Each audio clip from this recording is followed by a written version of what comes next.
जनता के नायक जयप्रकाश नारायण परतंत्र भारत में महात्मा गांधी के बाद सबसे प्रभावशाली व्यक्ति थे। वह देखो भविष्य पुकार रहा, वो दलित देश का त्राता है। सपनों का दर्शिता जयप्रकाश भारत का भाग्य विधाता है। राष्ट्रकवि दिनकर की इन पंक्तियों से हमें जयप्रकाश नारायण के देश प्रेम और समाज सेवा का बोध हो जाता है।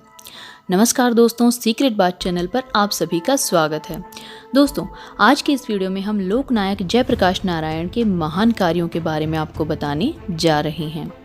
दोस्तों, देश में जब जब आपातकाल की चर्चा छिड़ती है तो जयप्रकाश यानी जेपी का स्मरण स्वतः हो उठता है। जेपी को जनता आदर से लोकनायक कहती है।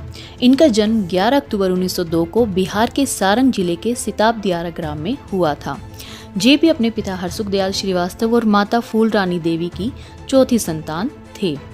प्रारंभिक शिक्षा दीक्षा गांव में ही करने के बाद जेपी 9 साल की उम्र में पटना कॉलेजिएट पढ़ने चले गए। 18 साल की उम्र में उनका विवाह प्रभावती देवी से हो गया। विवाह के बाद भी जेपी ने अपनी पढ़ाई जारी रखी और 1922 में वे अमेरिका चले गए। वहां पढ़ाई के दौरान जेपी को आर्थिक दिक्कतें आने लगी तो वहां जेपी ने खेतों और रेस्टोरेंट में काम करना शुरू कर दिया।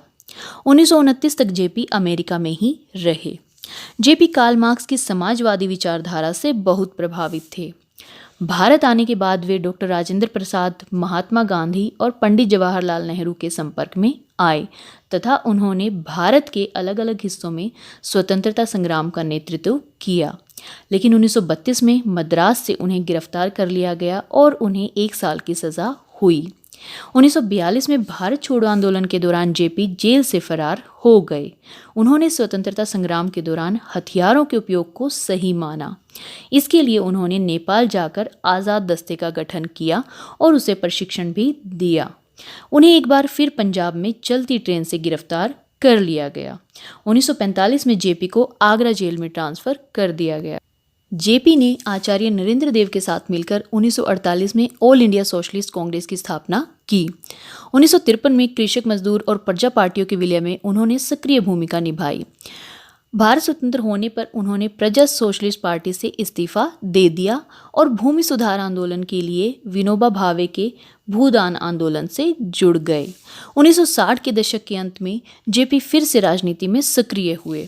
वे इंदिरा गांधी की प्रशासनिक नीतियों के विरुद्ध थे। गिरते स्वास्थ्य के बावजूद भी उन्होंने बिहार में बढ़ते हुए भ्रष्टाचार के खिलाफ आंदोलन शुरू किया। यह आंदोलन गुजरात से शुरू होकर पूरे भारत में फैलने लगा।